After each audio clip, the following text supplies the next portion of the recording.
días. Continuamos con la segunda mesa redonda de este encuentro de Res Hispánica.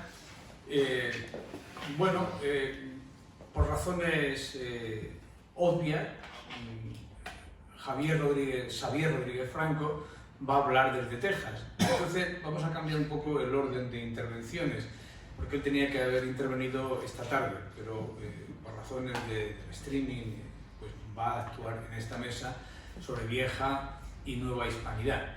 El título de esta mesa redonda pues es muy general, tiene un único objetivo, pues contar algunas de las rupturas de la hispanidad y algunas de las continuidades. La cultura en lengua española ha quedado ya de manifiesto en la jornada de ayer y en la de hoy y todos los que estamos aquí, pues que es una inmensa cultura, es una inmensa civilización que integra a otras civilizaciones. Si algo ha quedado claro en la mesa de esta mañana es el poder integrador de la cultura en lengua española. Yo voy a contar solo una anécdota para introducir esta mesa redonda y darle la palabra a Xavier Rodríguez Franco desde Texas. Es una anécdota que me sucedió hace ya muchos años con el inventor de un concepto, de una palabra que después el hombre se quejó muchísimo, que es Charles Taylor. Taylor ya murió, era un gran filósofo canadiense. Su libro sobre Hegel sigue siendo un libro muy importante y fue el que introdujo el término multiculturalismo.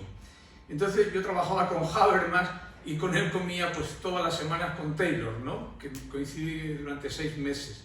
Y le tuve que decir alguna vez, pero eso del multiculturalismo, usted míreme, fíjese quién soy yo, soy judío, moro, cristiano, yo vengo de España. Ya me había sucedido algo parecido con Habermas, porque también él insistía mucho en el término multiculturalismo.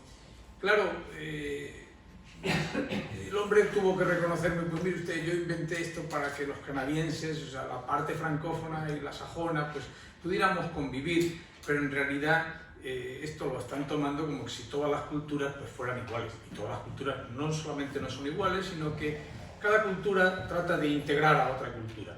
Claro, en el caso de la cultura hispana pues lo tenemos muy fácil, somos culturas de integración. Entonces el propio Taylor me reconoció y en un libro, que Jorge lo recoge eso muy bien, en el libro Razón en Vena, me parece que el término multiculturalismo no tiene ni pies ni cabeza, es inviable. El término cultura sí que tiene mucha importancia y la cultura hispánica tiene muchísima más importancia. En este sentido únicamente yo les citaba a Taylor, le cité en una ocasión, mire, si usted quiere reflexionar sobre el concepto de cultura, lea a Alfonso Reyes.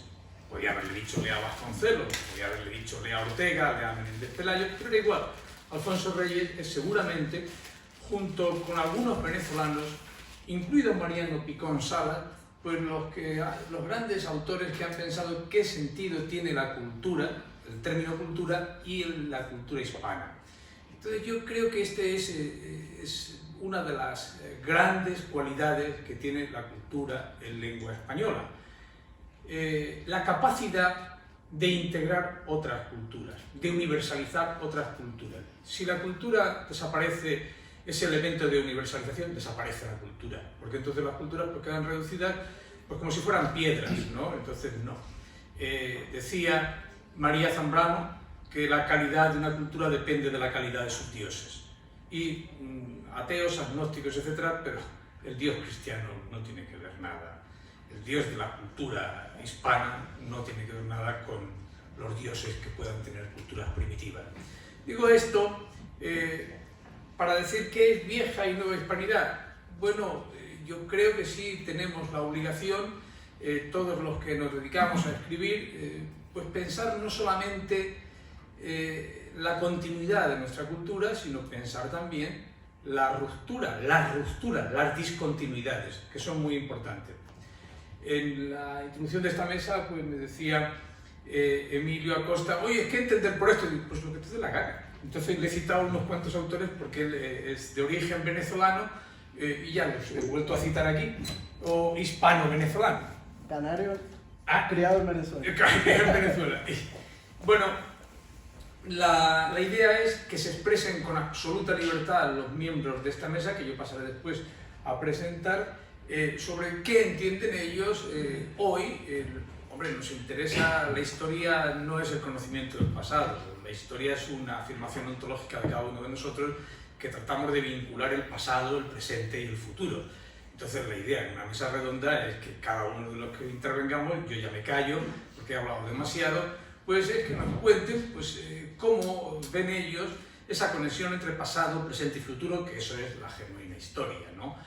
Y dicho esto, le paso la palabra al compañero Xavier Rodríguez Franco, que tiene un nombre muy catalán, y también él nos puede, Xavier, ¿no? Y además él nos puede contar que se presente a sí mismo desde una tierra de amigos, porque Texas, ¿no? Texas significa amigos, ¿no?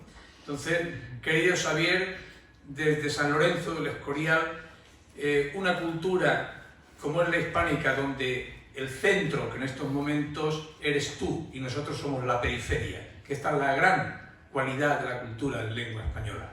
El centro está en la periferia y la periferia está en el centro.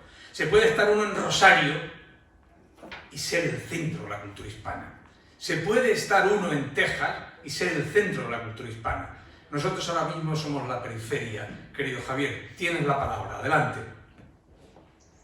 Sí, bueno, buenas tardes allá, aquí prácticamente de madrugada. Muchísimas gracias por el honor de la invitación. Espero que se me escuche bien. De todas maneras, cualquier cosa, pues yo los escucho perfectamente y los veo. De verdad, para mí es un honor compartir con ustedes. Ya desde ayer estuve participando en las conferencias, en la charla, incluso con el encuentro que se le dio con uno de mis colegas, también con nacionales como Laureleno Márquez, del cual estamos muy profundamente orgullosos los venezolanos, porque bueno, ha sido como un abanderado de nuestro gentilicio y ciertamente representa pues esa historia, ese concepto de historia, de hispanidad y de digamos, de cultura contingente, de cultura permanente, en permanente expansión, ¿no? Como ahorita representa un poco el amargo momento que viven los venezolanos en los últimos años, que bueno, ya están regados por todo el mundo. Somos, ya según cifras oficiales, somos 7.3 millones de venezolanos distribuidos en casi una centena de países a nivel mundial.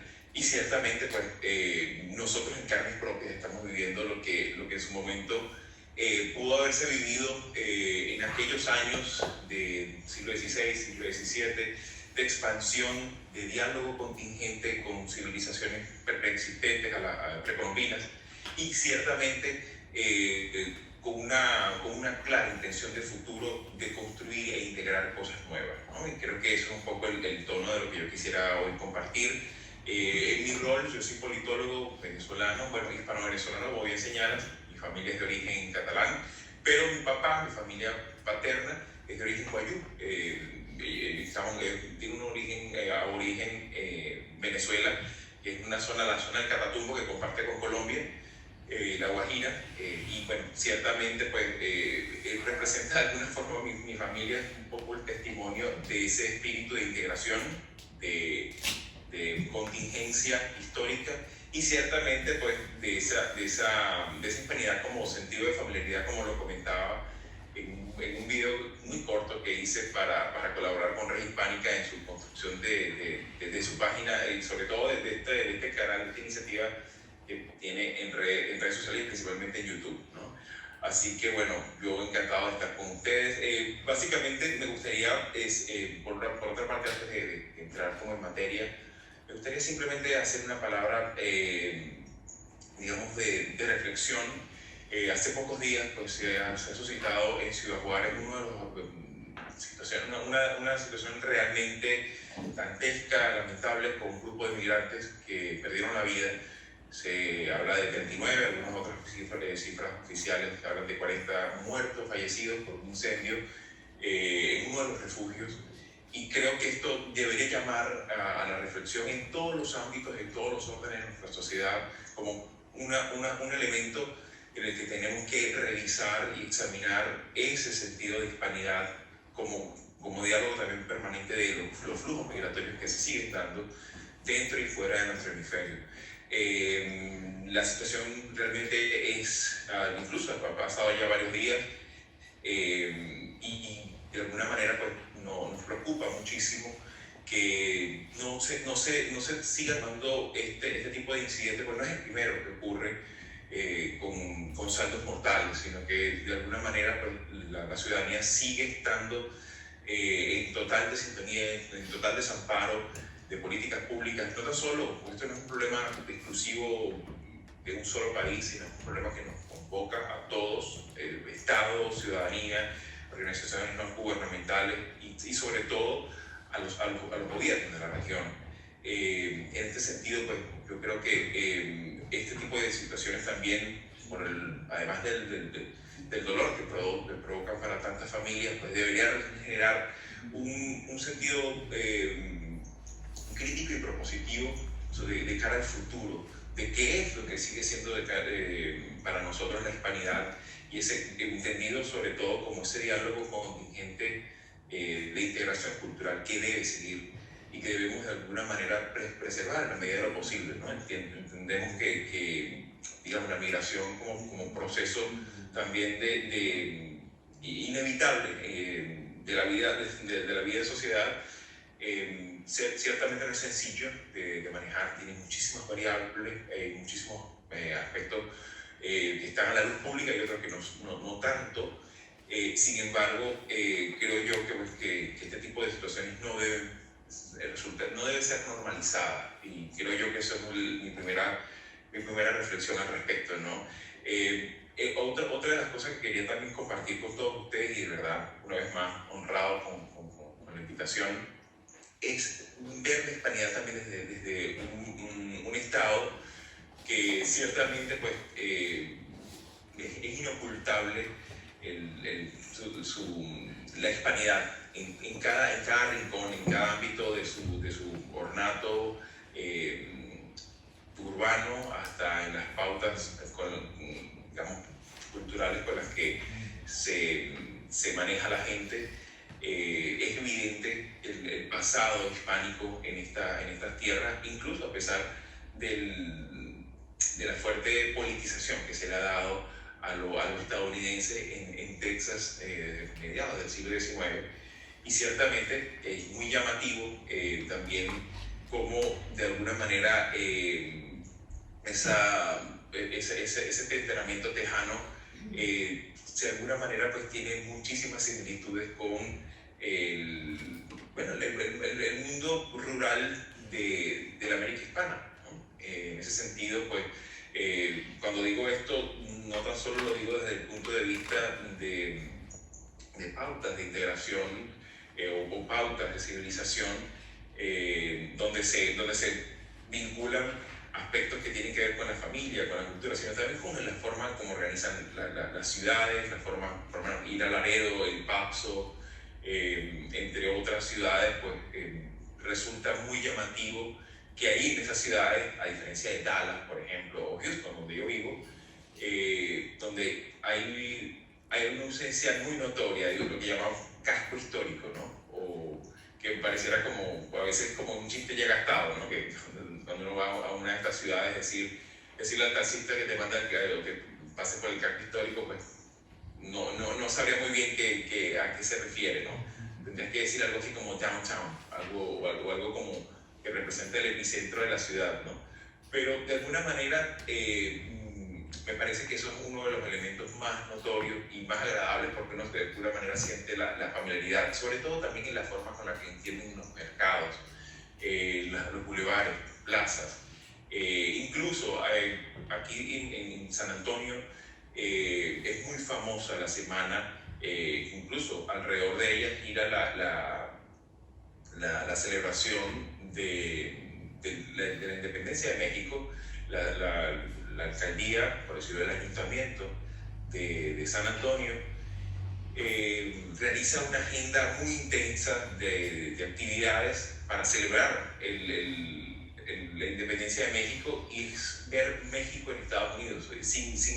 Y lo más interesante es que no es algo que patrocina el Estado mexicano o que recibe financiación pública, una cuestión que simplemente la alcaldía cierra algunas calles y la misma gente se organiza, ¿no? Y ese nivel de espontaneidad, bueno, a mí particularmente como venezolano me emociona y sobre todo me recuerda las fiestas patronales en Venezuela, ¿no? Que ciertamente es algo que vive independientemente de lo que haga o deje de hacer el Estado, ¿no?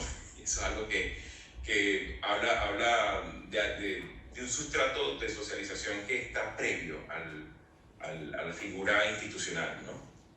En ese sentido, pues, ciertamente para mí son rasgos muy distintivos y de lo que uno de alguna manera pues, trata y procura de destacar.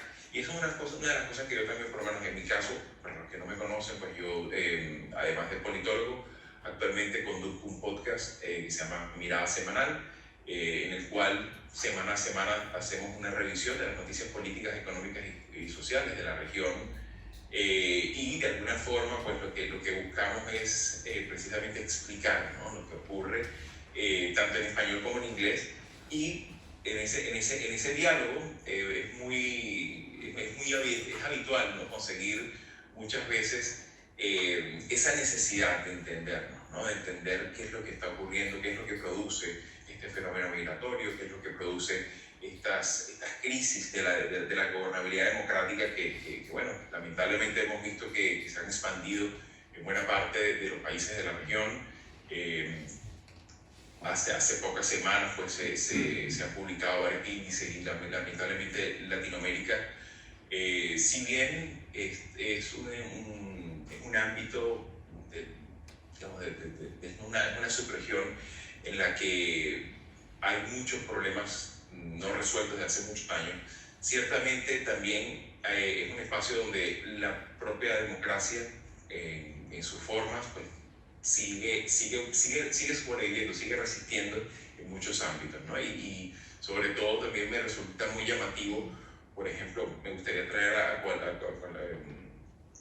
digamos, a la conversación lo recientemente ocurrido, lamentablemente ocurrido en Nicaragua, con la expulsión de varios disidentes políticos, bueno, que directamente el gobierno de Daniel Ortega decide retirarle la nacionalidad, un castigo pues, no tan solo inmerecido, sino realmente que nos habla de una inmensa crueldad,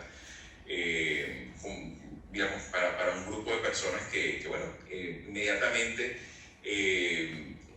fueron expulsadas del país, del territorio nacional. Y me resultó llamativo que haya sido España precisamente, a pesar de que por supuesto que no sirva esto como una lupa para el actual gobierno, pero sí me pareció un gesto muy llamativo, porque estoy seguro que cualquier otro gobierno, independientemente del de Sánchez, hubiese tomado esa decisión de extender la nacionalidad a este grupo de nicaragüenses expulsados y que se les buscó arrebatarle la nacionalidad, algo que es un derecho humano, por supuesto, pero que es algo que es llamativo. Y uno de los contertulios del programa dijo, bueno, pero es que España es un país latinoamericano, y claro, resultaba bastante revelador porque un poco después Chile, Colombia y entre otros países hicieron un gesto similar. De modo que esto es un gesto, digamos, algo que es llamativo y que nos habla de lo que somos realmente, ¿no? De lo que ocurre cuando el vecino enfrenta una tragedia, cuando un caminante de paso llega a nuestro pueblo, a nuestra ciudad y nos cuenta su historia de vida.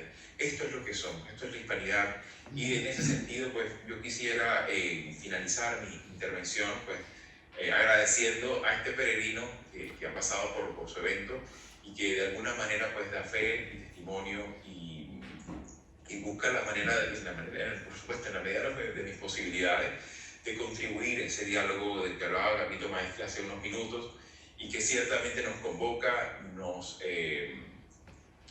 interpela y de cierta forma también creo yo que es importante una palabra de compromiso para preservar esta identidad compartida en la que estamos inexorablemente unidos por la historia, por el presente y por el futuro, ¿no? Y por supuesto, en mi caso pues, particular, yo que viví pues, en carne propia ese discurso porque es un discurso de odio. La leyenda negra tiene varias formas pues, de expresión, y en el caso particularmente venezolano fue parte de la narrativa del chavismo durante muchos años, una narrativa muy facciosa, revanchista, sectaria, divisionista, de un país que supo integrar y recibir por años, por décadas, a migrantes de todas partes del mundo, y del cual yo soy producto de esas oleadas migratorias, y que de alguna manera pues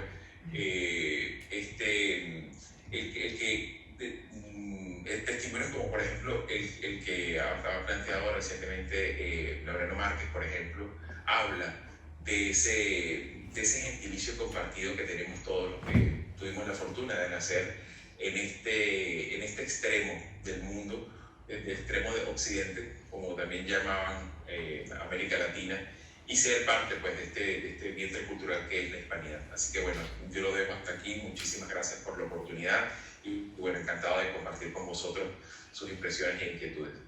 Muchas gracias.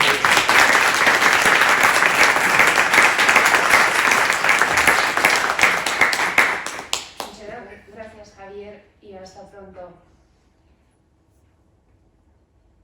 Bueno, muchas gracias a ustedes por la invitación. Hasta luego, gracias. En el orden de intervenciones paso a presentar, tal y como está en el programa, a Rubén Franco González. El otro era Xavier Rodríguez Franco. Rubén Franco González, también nos hemos visto por primera vez en este encuentro. Los vídeos que tiene en Res Hispánica son interesantísimos. Él es un profesor de filosofía, él ha sido y es un gran seguidor de Gustavo Bueno. De hecho, los vídeos que ha hecho para Res Hispánica pues, presenta las obras de Gustavo Bueno, la edición de las obras completas de Gustavo Bueno. Por otras muchas razones también está allí. Casi yo lo conozco desde hace que saqué el libro de Garci, y sin yo conocerlo hizo un comentario extraordinario de muchos folios. Entonces te cedo la palabra a Rubén y adelante.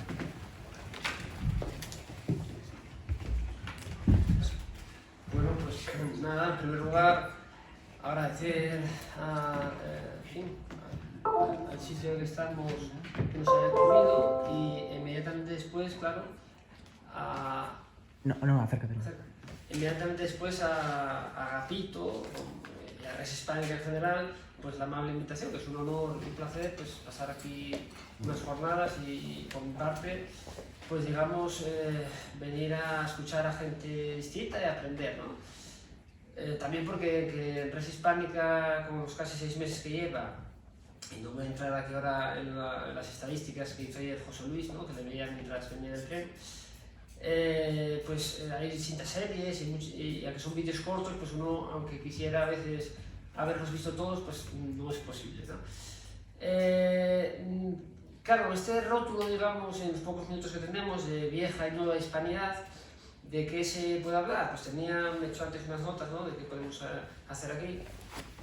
Bueno, por un lado, ya que antes ha salido, digamos, aunque no sé si es muy correcto en un congreso o jornada, encuentro, en Res Hispánica, hablar de off the record, pero bueno, ahora será on the record, pues un poco me recordaba, y bueno, me han contado unos intervinientes más, pues un poco el paralelismo también en cuanto a la figura de Bueno, que sí, hasta ahora pues los vídeos que he enviado han sido sobre Bueno, luego pues esperemos que haya más, quizá también sobre José Luis Garci, que dará pie a vídeos entretenidos.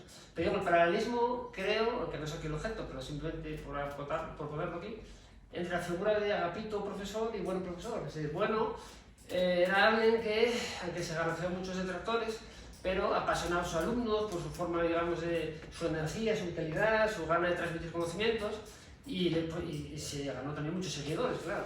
Entonces lo que me han contado, pues también cuando Bueno fue, digamos, diríamos en la jerga actual, cancelado, pues Agapito se volvió aliento también, y esa manera de cuidar y echar el tiempo que haga falta con sus alumnos en su departamento, fuera, digamos, de muros de la academia, pues me han contado algún caso antes, en directo, pues que Agapito lo hacía, lo hace, entonces que es interesante eso, ¿no?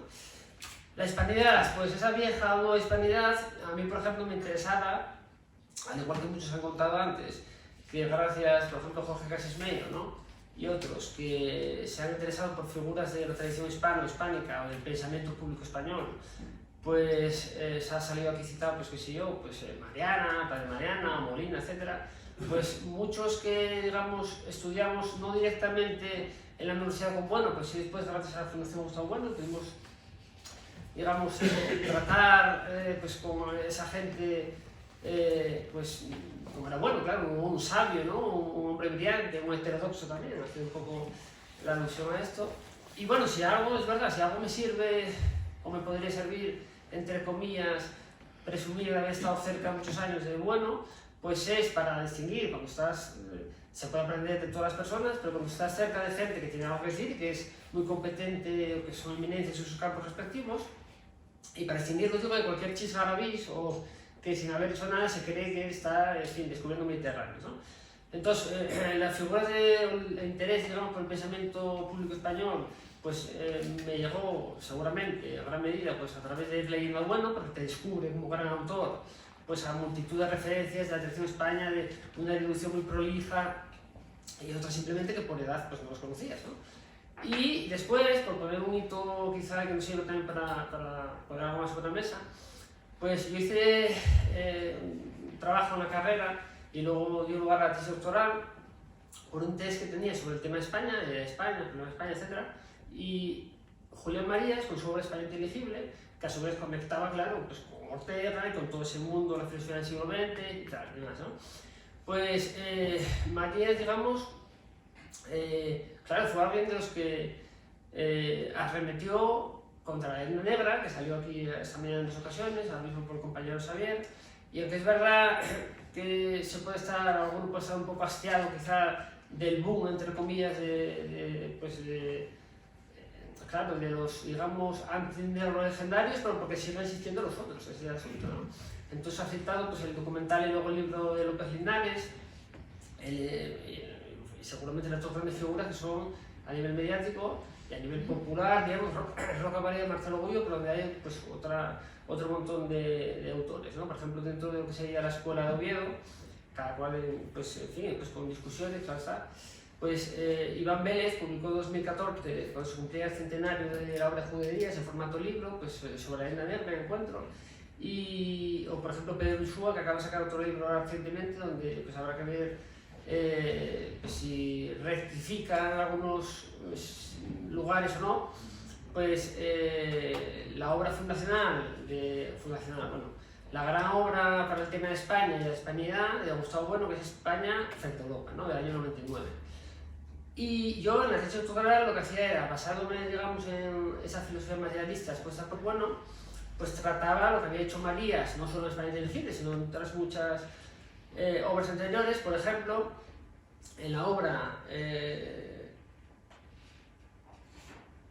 de su mujer, que sí, como un documento importante, ¿no? La su mujer Lolita, Dolores Franco, y hacíamos publicidad, Petón hizo un vídeo para las hispánicas sobre ello, pues que lo que a Marías le llegó, le ocupó, entre otras muchísimos temas, claro, como gran autor que fue, pues el tema de España y de la lucha contra pues, los que querían o tenían una visión negativa de la historia de España, y luego cifraban un partido político concreto, etc., ¿no?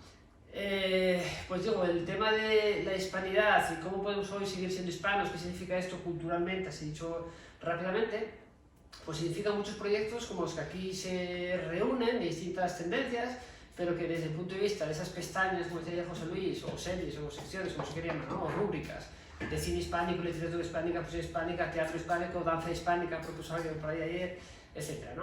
Pues se podrían y se deben hacer, ¿no? Por no enrollarme mucho más, por ejemplo, yo he tenido trato en los últimos años, como así hacemos también un poco de publicidad, con otro grupo que es de Chile, fundamentalmente, también en México, que es René David Navarro Alviña, pues tienen un programa que es algo similar a lo que se podría hacer, y seguramente todos los que estamos aquí. El programa suyo es Matices, no todo es blanco y negro, es decir, frente al sectarismo, que también ha salido antes, ¿no? El maniqueísmo absurdo pues, y simplista y grosero, pues quieren pues, dar cobertura pues, a distintas personas y temas que les interesa pues, la hispanidad y figuras varias, ¿no? ¿Qué más? Bueno, por ejemplo, ya que he citado también ya repito a José Luis García, muchas veces se resalta que el Oscar que se va a cumplir, que a José Luis García le dieron, valga lo que valga, pero en fin, o sobre todo a día de hoy, pero que le dieron el 11 de abril del 83, pues ahora el 11 de abril de 2023, que además va a haber un acto en el edificio Telefónica en Foncarral, pues siempre se destaca no ya que sea el primer Oscar en película extranjera para España, sino en lengua española, digamos, como un hito, ¿no? Pues como serían otras disciplinas, otros deportes, pues siempre el pionero, ¿no? Que es aquí, bueno, tratar. Por ejemplo, dentro de lo que sea, o como materiales para que tengan interés, ¿no? En el mundo de autores hispanos y eso, poco conocidos, etcétera, aunque muchos de ustedes sí lo conocerán, pues está el proyecto de filosofía en español que pues nos sirve para acercarnos a autores desconocidos o que podría parecer de quinta fila, pero que seguramente no lo sean, ¿no? No lo sean tanto. O por ejemplo, la figura de Feijóo, de Benito Jerónimo Feijóo, que todavía ayer pues, en fin, le encargaba a mis alumnos de bachillerato pues, que no le sonaba la mayoría, claro. Pues que ojeasen un poco el teatro crítico, que está libre, gratis, pues que vean pues, que trató de todo, ya en el siglo XVIII, y que es otra, además de la razón kantiana dura y abstrusa, de la razón orteguiana circunstancial, la razón vital o la razón vena, pues Feijóo también, pues en su teatro crítico es otro tipo de racionalidad, ¿no? Pues hispana, ¿no? O española directamente, ¿no?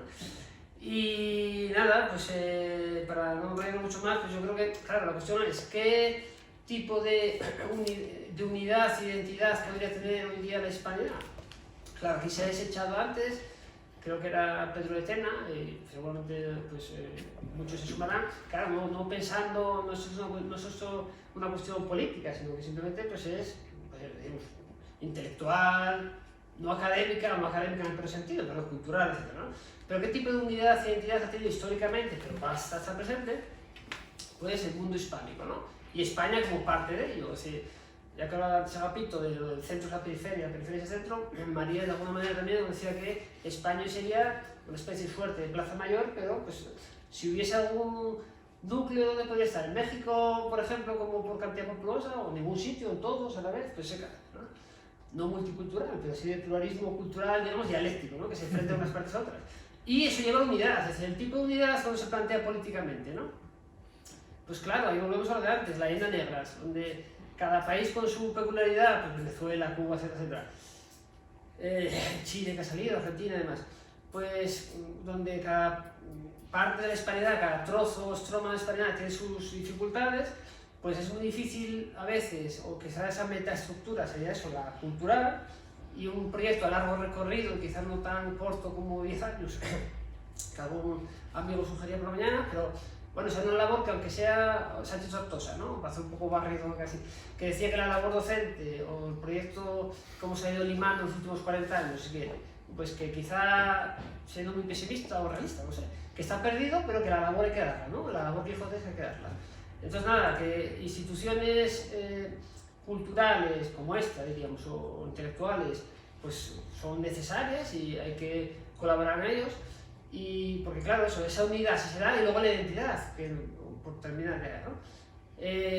Aquí tenemos una cruz, pues a muchos les provoca urticaria, entonces tú has dicho antes, efectivamente se puede ser pues ateo, agnóstico, etc., pero ¿cómo integramos realmente, cómo asumimos la historia del catolicismo o la catolicidad? Es decir, esa unidad que pueda tener hoy de algún modo, ¿no? Aunque sea precario, la hispanidad, pues va inexorablemente unida, necesariamente unida al modo geométrico espinosiano, por ejemplo, ¿no? O platónico. A la catolicidad, pues no tiene por qué, pero dialécticamente hay que ver quiénes son los adversarios que van cercando, tanto desde el punto de vista, dicho así rápidamente, anglo, etcétera, a la hispanidad. Entonces, desde un punto de vista materialista, en el sentido de realista, de moverse en esa biocenosis, no solo europea, sino mundial, pues hay que ver con qué alianzas tienes y con quién te articulas, ¿no? Y nada, por poner un último ejemplo, o un ejemplo de hispanidad en el mundo, pues en fin, lo ilustra muy bien pues, el Real Madrid, ¿no? Qué mejor manera de eso, ¿no? Nada, muchas gracias.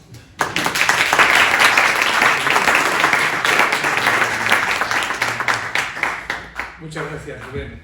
Paso a presentar a Emilio Acosta, que es divulgador histórico hispano-venezolano, según me ha puesto él, director de la página Historia Venezuela Provincial y también youtuber Venezuela Provincial. es administrador tributario y diplomado en Historia de España e Hispanoamérica. Bueno, quizá tendrías que estar también en la mesa de esta tarde que dirige Inés Montano, pero de momento te vamos a aprovechar para que digas algo aquí.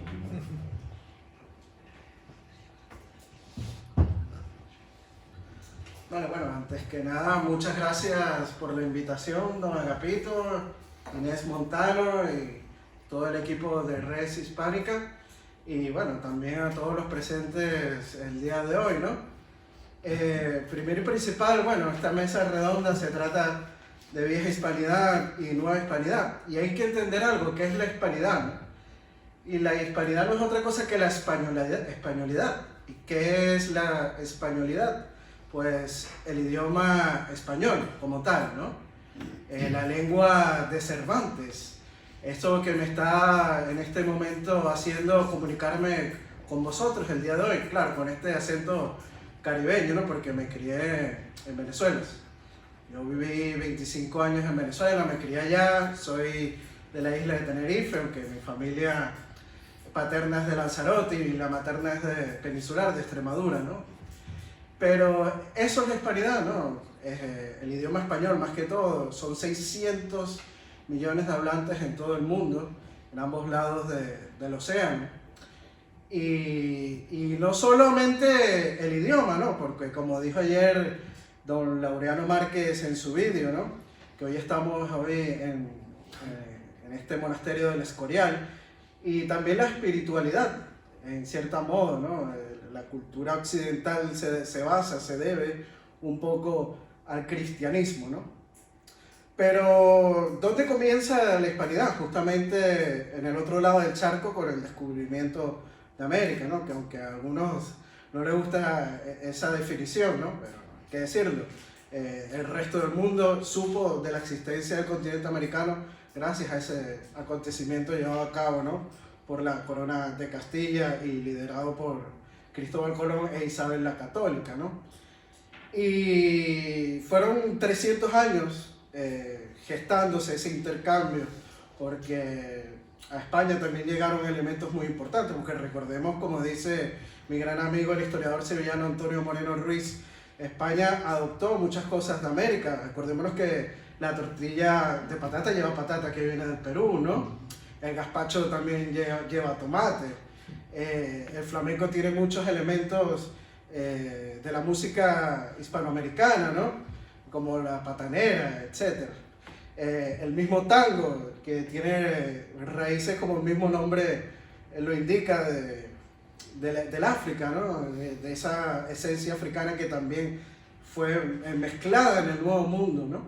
Porque la hispanidad es eso, es una mezcla de culturas, tanto de Europa como América, como África, y no nos olvidemos de nuestros hermanos de Filipinas, ¿no? Que también implementan un acervo asiático, ¿no? O sea, que la hispanidad es una gran mezcla de culturas de todas partes del planeta, porque es como la película de España, la primera globalización, o sea, unió todos los rincones de la Tierra. Y bueno, durante esos 300 años se fue gestando, ¿no? Hasta que llegó en el siglo XIX esas rupturas políticas, por más no culturales, con las guerras de secesiones. Y después de eso, bueno, hubo un vacío político, se alimentó mucho ese movimiento de la leyenda negra. Lamentablemente, hoy en día sobrevive esa leyenda negra en algunos puntos de nuestros países, inclusive en la propia España mucha gente se cree la leyenda negra, ¿no? Lamentablemente. Pero algo muy importante es que España, a finales del siglo XIX, recordémonos que en 1898 pues, se da la guerra hispano-estadounidense, y España lamentablemente pues, pierde Cuba, Filipinas y Puerto Rico, y unos años después surge un movimiento hispanista que busca como tratar de reunir y de volver a unir a todos los hispanos del globo, ¿no? Vemos como en Argentina el presidente Hipólito Yrigoyen en 1916 declara el Día de la Raza, ¿no? El Día de la Hispanidad, para tratar de buscar, de unir, ¿no? Esos españoles de ambos lados del Atlántico, ¿no? Y también empieza a surgir las primeras obras en defensa de la leyenda negra española, como Julián Juderías con su libro en contra de la leyenda negra antiespañola, ¿no? Y eso se va gestando. Vemos también intercambios culturales importantes durante el siglo XX, ¿no? Con esa literatura hispanoamericana que dio grandes autores como pueden ser Gabriel García Márquez, Arturo Uslar Pietri, también Mario Vargas Llosa, ¿no? Eso fue un movimiento que trajo un aire nuevo a todo el movimiento cultural hispanoamericano y que fue muy aceptado e inclusive admirado fuera de la hispanidad, ¿no? Porque recordémonos que en otras partes del globo voltearon, ¿no?, hacia el mundo hispano y sobre todo hispanoamericano con este movimiento del realismo mágico, ¿no?, viendo que existían cosas muy interesantes en esta parte del mundo. Pero bueno, ya a finales del siglo XX pues empezamos a ver otra vez un movimiento antihispánico con esto del socialismo del siglo XXI, sobre todo en países como en Venezuela, lamentablemente. Y yo me acuerdo cuando yo vivía en Venezuela, yo teniendo 18 años más o menos, me acordaba que había muchos sitios que estaban erigidos en honor a personas como Cristóbal Colón, ¿no? Y me acuerdo cuando Chávez mandó a unos asaltantes, prácticamente unos delincuentes, a sus círculos bolivarianos a tumbar la estatua de Cristóbal Colón en Caracas, y eso a mí me dejó muy marcado, ¿no? Porque Cristóbal Colón es quien inició toda esta expansión de la hispanidad, ¿no? Y empezó toda esta mezcla cultural en ambos mundos. Y todo eso se fue, digamos, desarrollando poco a poco y fue infiltrándose cada vez más, lamentablemente, en un sector de la población. Me acuerdo yo en la ciudad donde vivía, en el oriente de Venezuela, en Puerto La Cruz, había un Paseo Colón que tenía una estatua de los años 50 que fue erigida por el gobierno de Marcos Pérez Jiménez, que en los años 50 Marcos Pérez Jiménez alentó más bien la hispanidad, ¿no? Erigiendo estatuas a Cristóbal Colón. Cuando después en los años 60 los primeros gobiernos democráticos también quisieron rendir homenaje a ese pasado español de Venezuela, ¿no? En el 67 con el cuatricentenario de la fundación de la ciudad de Caracas se hicieron homenajes a Diego de Lozada, pero lamentablemente a principios del siglo XXI con esta ola de socialismo se empezó a atacar todo eso que se venía construyendo durante el siglo XX. Gracias a Dios, hoy en día hay una nueva hispanidad, ¿no?, que está surgiendo gracias a las redes sociales y al internet. Vemos proyectos como Res Hispánica, ¿no?, que busca revitalizar toda esa herencia cultural hispana que hay en todo el globo terráqueo, en ambos mundos, tanto en América como en Europa, como puede ser Guinea Ecuatorial y Filipinas, ¿no? Y estos proyectos hay que darle sumamente importancia y hay que saber que las nuevas tecnologías como el internet hacen que nos acerquemos y que seamos más perfeccionistas a la hora de que llegue nuestro mensaje en búsqueda, ¿no?, de esta unidad, porque hay que buscar más bien la unidad de los pueblos hispánicos, tal vez no en lo político, ¿no?, pero sí tratar de buscar ese hermanamiento que tenemos todos los hispánicos de ambos lados del Atlántico, como decía bien la Constitución de Cádiz de 1812. Creo que es hora de rescatar ese espíritu de la hispanidad y lo importante es que estamos a tiempo y hay que mirar a futuro. Así que bueno, muchas gracias por su atención. No me quiero...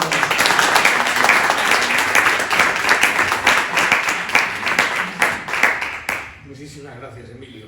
Y ahora le cedo la palabra a Fernando Muñoz, filósofo, un gran antropólogo, y que imagino que hará alguna crítica a lo que se ha dicho en esta mesa. Adelante, Fernando. Bueno, bueno, lo más fácil, primero es un honor compartir mesa con todas estas personas tan ilustres y estar en un auditorio tan, como hemos podido ver en la mesa anterior, que a mí me ha dejado deslumbrado. Pero voy rápidamente al grano porque tengo menos de 10 minutos y es lo más fácil, 10 minutos para tratar de la hispanidad, pues lo más fácil es que tenga un ataque de ansiedad. La hispanidad a mí me parece una idea muy compleja y que habría que analizar con detalle. No, yo voy a soltar tesis campanudas y luego Apito ya se encargará de desmenuzarlas. Yo creo que la hispanidad es una forma de cristiandad. Hay varias cristiandades, una cristiandad oriental, ortodoxa, una cristiandad europea y una cristiandad occidental. Y la hispanidad es la prolongación de la cristiandad occidental. Tesis 1. Tesis 1. Eso nos sorprenderá cuando estamos hablando en un monasterio y bajo un crucifijo. Pero llama la atención, ¿eh? Es una forma de cristiandad. El problema es que definimos lo oscuro por lo más oscuro, porque ¿qué es la cristiandad? ¿Qué es una cristiandad? Hay muchas. ¿Y en qué consiste la cristiandad? Bueno, pues yo creo que la cristiandad es una forma, es un movimiento espiritual. Me estoy acordando del título, esta mañana se hablaba del estoicismo y hay una obra magna sobre el estoicismo que se llama así, el estoicismo un movimiento espiritual, Max Poritz. El cristianismo es un movimiento espiritual que compite con el estoicismo. En un momento muy determinado, en un momento muy crítico de la historia. Tan crítico es que San Pablo lo llama la plenitud de los tiempos. En la plenitud de los tiempos, el estoicismo y el cristianismo compiten por constituirse en la doctrina a través de la cual Roma se convierte en un imperio universal. Es decir, un imperio de acogida indefinida de cualesquiera terceros pueblos a los que afronte. Y en esa pugna el estoicismo se hace, desde luego, se define como un movimiento universalista. Casi se podría decir que el homo homini sacra res, ¿no?, de Séneca, pues es el punto de máxima expansión del estoicismo. Cualquier hombre es para otro hombre una cosa sagrada. Dense cuenta que hasta por la forma es la inversión de la modernidad. Homo homini lupus, dicen los modernos, empezando por Hobbes. Homo homini sacra res. Parece que no puede haber nada más universal, no puedes ver en otro hombre, un cristiano, perdón, un estoico acoge a cualquier otro hombre como una cosa sagrada. Pero es verdad que lo que tiene el hombre de sagrado es justamente su logos, y ese logos estoico sigue siendo una cosa relativamente elitista. Tanto es así que se discute si en la cosmópolis tienen lugar los sabios, que parece un estatuto casi inalcanzable, y entonces admiten a los proficientes, a los que están en busca de la sabiduría. El cristianismo es aún más universal. Amarás a tus enemigos. No es que sea cosa sagrada, es que tu enemigo es un objeto de amor. Cuando Roma tiene un problema terrible, se encuentra en el tránsito de la República al Imperio, una vez que se ha extendido por la fuerza bruta, no hay ferocidad mayor. Hay un profesor de historia del CEU que ha escrito un libro se llama Imperios de Crueldad, justamente a la vez que ha escrito otro sobre la compasión, cosa que es muy llamativa, ¿no? Y describe justamente la ferocidad romana. Los romanos, esa civilización sublime, han sido auténticos carniceros. Pero lo han sido hasta un punto y hora, justo en la plenitud de los tiempos, en que se vieron obligados a buscar algún modo de absorción que no fuera la simple destrucción del otro. Es un momento muy crítico, ¿eh? Yo creo que, esto a lo mejor me equivoco, y como aquí hay gente muy erudita que conoce todas estas referencias que yo les voy a mencionar rápidamente, yo creo que es el momento de crisis de la ciudad antigua. Roma es la primera ciudad en convertirse en ciudad imperial, y la ciudad antigua es una ciudad étnica, basada en el parentesco, estrictamente en el parentesco. Son ciudades que se definen por la pertenencia, por la filiación. No se puede ser ciudadano romano si no se pertenece a una familia romana. La institución clave es el genus o la gens, como todo el mundo sabe, ¿no? La obra clásica, para entender bien qué era una ciudad antigua, es la ciudad antigua de Fustel de Coulanges. Yo creo que es una obra imprescindible para entender esa plenitud de los tiempos. En ese momento, en el momento en que Roma se ha extendido a través de métodos absolutamente destructivos, feroces, se encuentra, digamos, con un límite. Tiene que integrar, tiene que acoger, tiene que asimilar a una población que ya no puede ser asimilada por las viejas formas del parentesco. Entonces, ¿qué es el cristianismo? Dicho rápidamente, me llevo 5 minutos. Yo creo que es una forma de integración por la familia, pero una forma de familia que ya no es de este mundo. Es una filiación trascendente basada en una fraternidad universal. Todos somos hermanos de Cristo e hijos de Dios. Es decir, todos somos uno.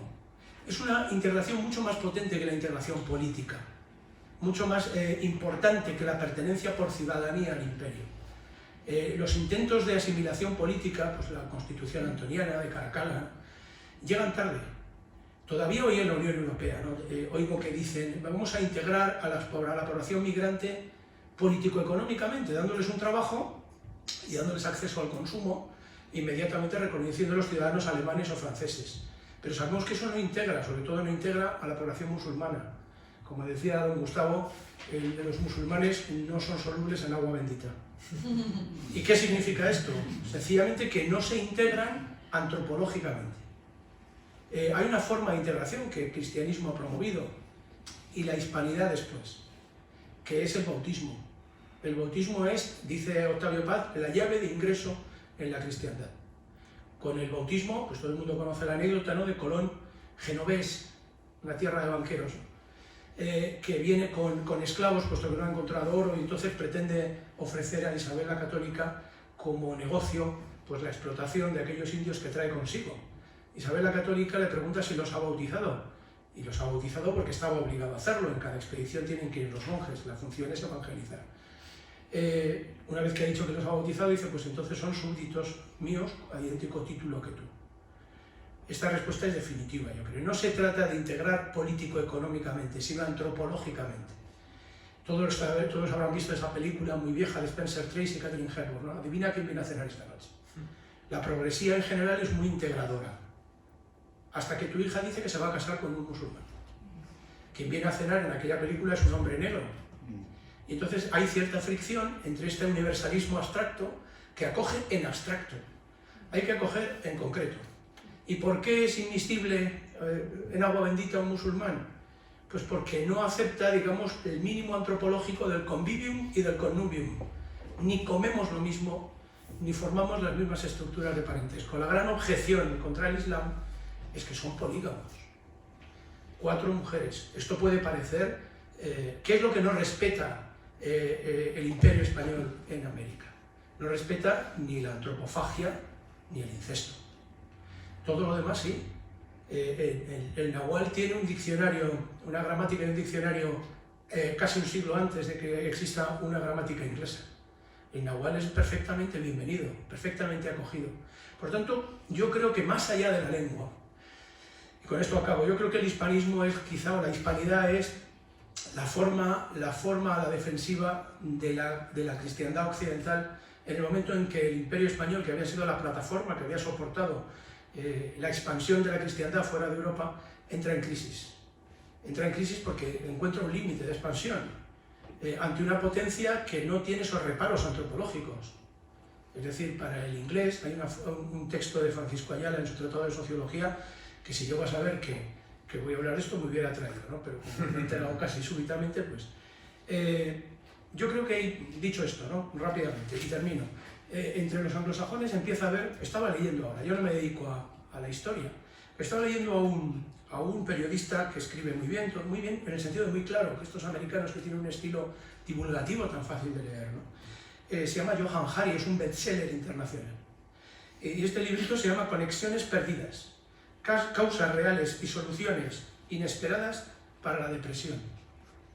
La depresión es una epidemia, eso sí que es una pandemia, y no la que se han inventado, ¿no? Conexiones perdidas. Bueno, pues yo creo que lo que la cristiandad ofrece, y por tanto la hispanidad también, aunque sea de una manera ya negativa o de resistencia o defensiva, es una vida antropológica comunitaria hiperconectada.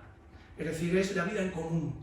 La vida en común, tal como la ha pensado el cristianismo católico en 2 milenios de historia, que yo creo que es la vida buena, es la mejor forma de vida posible. Han ensayado a través de distintas herejías que han sido reformadas y rectificadas por la ortodoxia cualquier organización de la vida antropológica. Uno puede no ser creyente y pensar que no hay ningún tipo de iluminación divina, pero lo que no puede negar es que históricamente el catolicismo ha practicado cualquier salida antropológica y ha encontrado sus límites, de manera que ha ido definiendo una vida buena. Una vida buena, a mi juicio, y naturalmente un juicio militante, es una vida cristiana, y creo que eso es una vida hispana.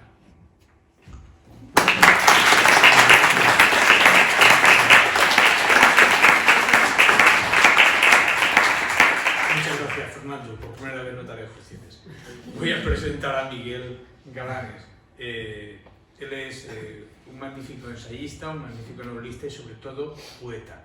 Siempre a Miguel lo conozco de hace 1000 años, ¿no? Cuando yo era delegado de curso, ¿no?, en la facultad. O sea, y siempre lo he conocido como poeta. O sea, Miguel Galanes es un poeta. Gracias, Agapito.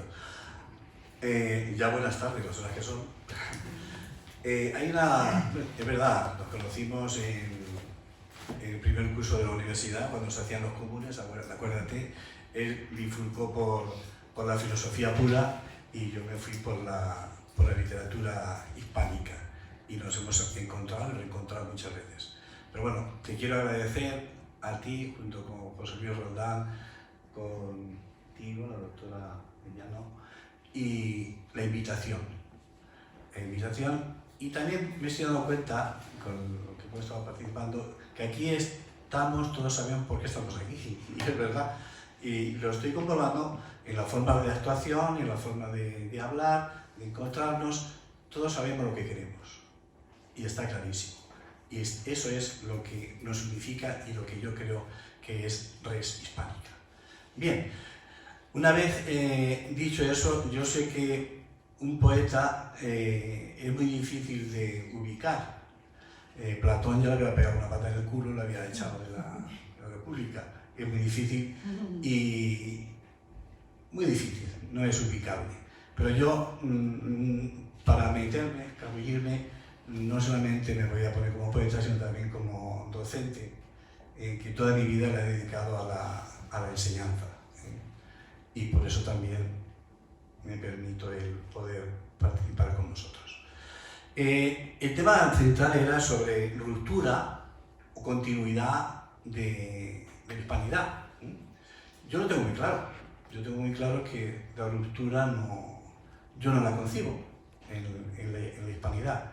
Es más, concibo totalmente una continuidad. Lo que sí aprecio es que existen paréntesis socialistoides que dan la sensación de ruptura, pero no existe la ruptura.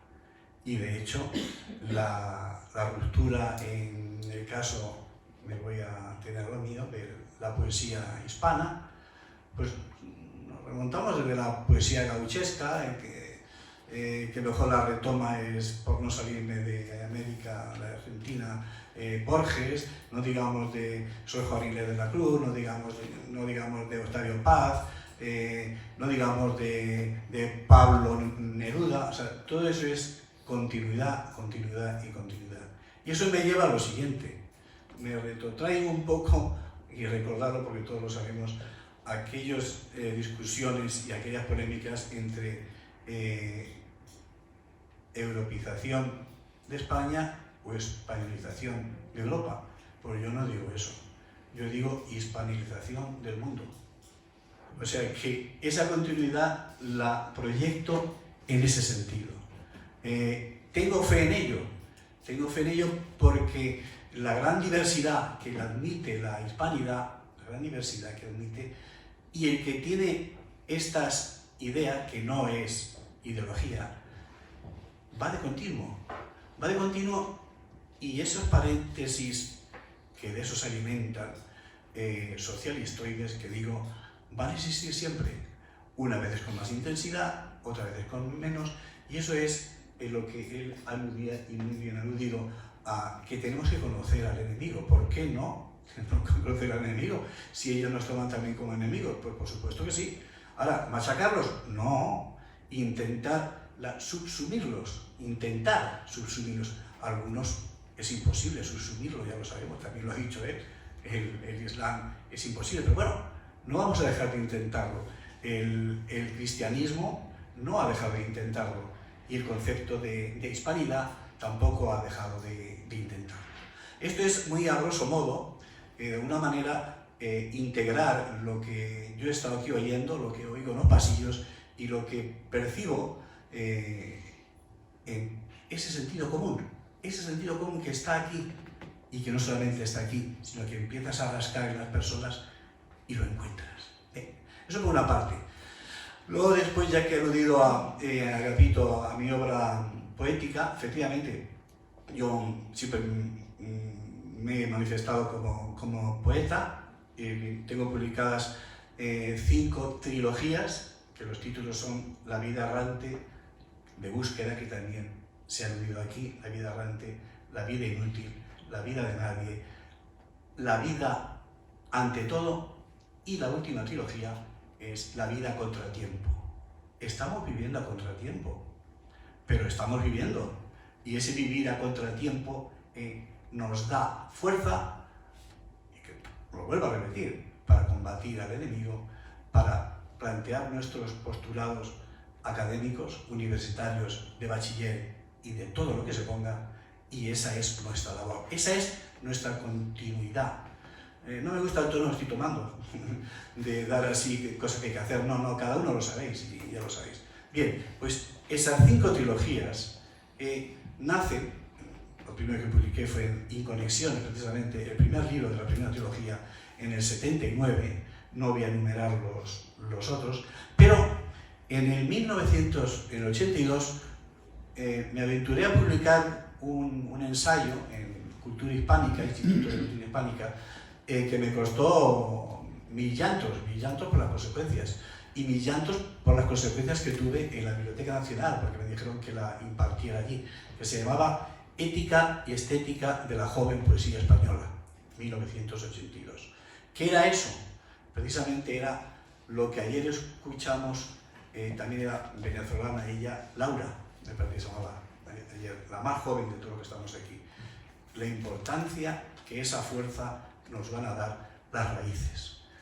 Nuestros antepasados, ese conocimiento, esa búsqueda que tú, que sigues indagando, que sigues buscando, que te ancla, que te lleva, esas calas que vas buscando, eso es, porque vas buscando tus orígenes. Ese es el fundamento principal de la hispanidad. Bien, me costó mucho. Aparte de no entenderme, en la Biblioteca Nacional, pues me dejaron solo como un poeta. Sí, efectivamente, aquí me dejaron solo como un poeta.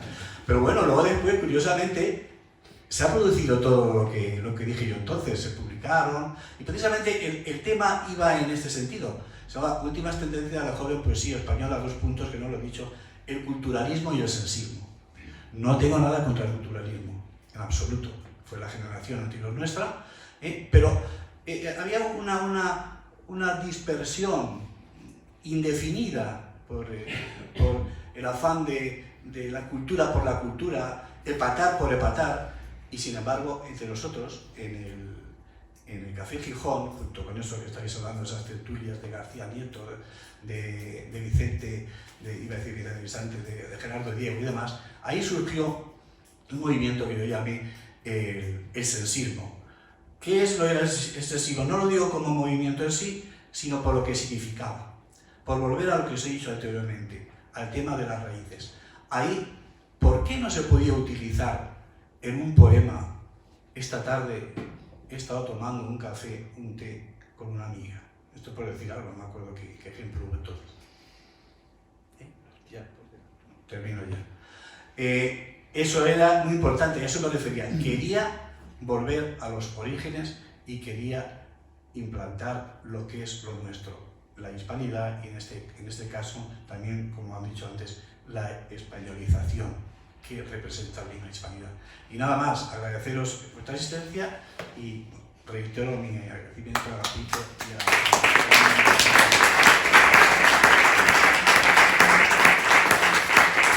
Que lejos de mí interrumpir a Miguel, simplemente que tenemos que cumplir los tiempos por la comida, solamente por la comida. Ya lo sé, que, no pasa nada. Bueno, perdón, rodeados de hispanidad, pues los cuadros de Prior, pues fijaros, Goya, Velázquez, Zurbarán, Murillo, el Greco, y allí ojos negros, de ojos verdes son traidores.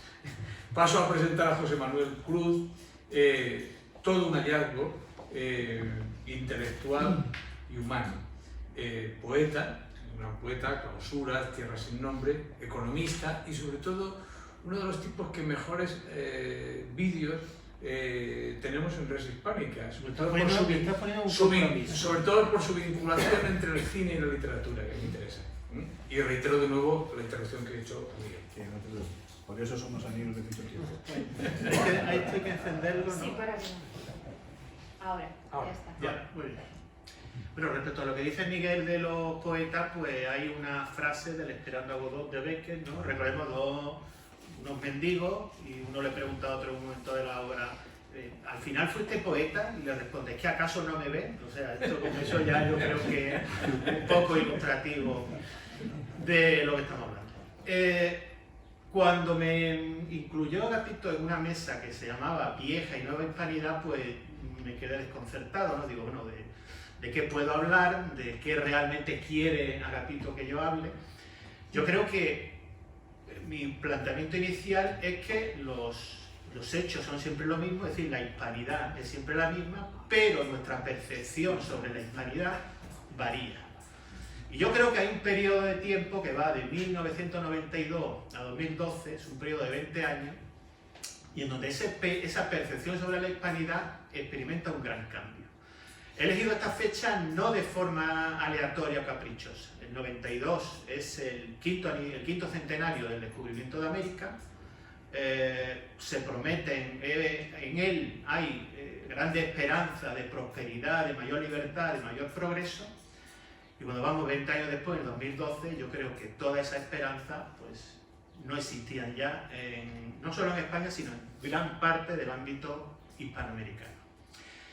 Se produce en el 92 una celebración de un quinto centenario que evidentemente peca mucho de superficialidad y peca mucho de quedarse meramente en la superficie, en brillo hueco, vamos a decir, y en el 2012 nos encontramos al segundo centenario de la Constitución de Cádiz, que ni se celebra, ni se conmemora, sí, tendría una celebración, algún acto oficial, algún evento académico, pero nada más a nivel popular no existe impacto ninguno de ese segundo centenario, a pesar de la importancia que la Constitución de Cádiz tiene en una ciudad acosada por los franceses, pues un representante de ambas orillas del Atlántico acuerdan un texto común, algo que tiene una importancia enorme y que pasa sin pena ni gloria su segundo centenario.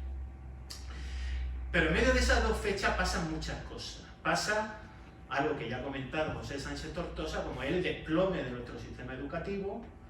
Vemos también las consecuencias de quienes niegan la hispanidad, cómo actúan en sus respectivos ámbitos territoriales. Vemos lo que ha pasado en el nacionalismo, por ejemplo, del País Vasco, con esos miles de exiliados que viven en silencio. O sea, hay miles de exiliados que se han tenido que ir de allí y realmente pues, ni se les presta atención, ni realmente ocupan noticias en los medios. Vemos lo que ha pasado en Cataluña, vemos lo que ha pasado en el ámbito iberoamericano, pues lo que puede pasar en Venezuela, Nicaragua, etc. Y entonces constatamos que la negación de la hispanidad no lleva a una situación de mayor libertad ni de mayor prosperidad, sino todo lo contrario. Y lo que yo creo, ante eso puedes tener una actitud pasiva o puedes reflexionar sobre qué es lo que hay detrás de eso. Y yo llego a la conclusión que hay dos elementos que podemos empezar por uno o por otro, pero que están íntimamente relacionados. Uno es la banalización o vaciamiento de lo que es la cultura, y otro es lo que es un proyecto de perversión de lo que es la base de la democracia liberal. Podemos empezar por cualquiera de los dos. Voy a empezar por uno, porque es que creo que me resulta más fácil, que es el de la banalización de la cultura, porque lo que se ha producido es en nuestras sociedades un vaciamiento cultural absolutamente brutal. Llegamos al extremo, yo voy a citar anécdotas que no son anécdotas, son categorías, ¿no? Hay muchos directores, guionistas, actores que se sorprenden sistemáticamente, que van a una escuela de cine y los alumnos no saben quién es Buñuel o quién es Berlanga. Es decir, algo ya de por sí. Estamos hablando de estudiantes de cine, no estamos hablando de la gente joven, estamos hablando de gente que se va a dedicar al cine y que no conoce a Buñuel o a Berlanga. El otro día aparece en el telediario una noticia en que un artista dice, es que el disco que ha estrenado entra dentro de esa categoría moderna que es pop urbano. Yo me quedo pensando y digo, pop urbano. Pero si el pop ya era urbano antes de que Paul McCartney se le ocurriera empezar a tocar una guitarra, el pop es urbano. Es decir, ¿qué ocurre? Que una cosa como esa cuela, porque existe un vaciamiento cultural colosal. Y a partir del momento en que existe un vaciamiento cultural colosal, tú lo puedes llenar con cualquier cosa. Decía Alfredo Arias, hablaba de todo lo que es la música latina. O sea, nosotros empezamos desde la Patagonia hasta Estados Unidos Y voy a citar nombres que se me van, en una especie de brainstorming aquí que puedo hacer. Desde Carlos Gardel, Astor Piazzolla, Enrique Santo Discípulo, Nacha Guevara. Pienso en Víctor Jara, Violeta Parra, Mercedes Sosa, Chabuca Granda, Alfredo Citarrosa, Carlos Mejía Godoy. Nos vamos a Cuba, ya Cuba es decir, nos encontramos a Compay Segunda, Guía de Ochoa, Tony Machín, Bola de Nieve, Celia Cruz, vamos a decir también la nueva trova cubana, y Silvio Rodríguez y Pablo Milanés, a pesar de lo que sabemos, pero vamos a nombrarlo también.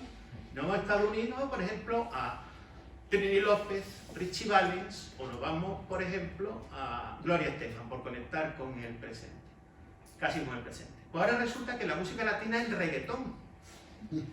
Es decir, si tú no tienes en cuenta todos esos antecedentes, puedes vender, efectivamente, que la música latina es reggaetón. Porque si no se desconoce todo eso, si se desconoce todo eso, cualquier cosa, lo puedes llenar con cualquier cosa.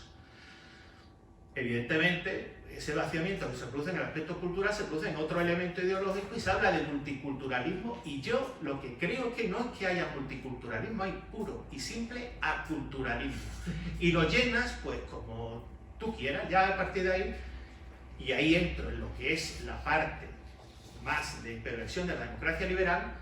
El proyecto es que si una nación es un conjunto de ciudadanos libres e iguales, yo creo que eso es la base de la democracia liberal. Ya no somos la nación no es un conjunto de ciudadanos libres e iguales. Somos un conjunto de territorios, que es como en España se quiere hacer, o un conjunto de etnias, ¿no? Ahí está el Estado plurinacional de Bolivia.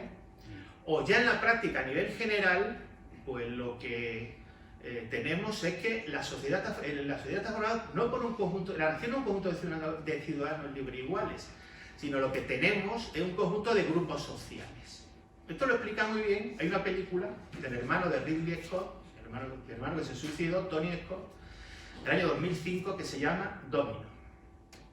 Esto es un programa de televisión norteamericana, de esto en que hay vigilantes para controlar que los invitados no se peguen entre sí, que no se peguen con el público, y el presentador a la vez azuza a los invitados para que se peguen entre sí y se peguen con el público.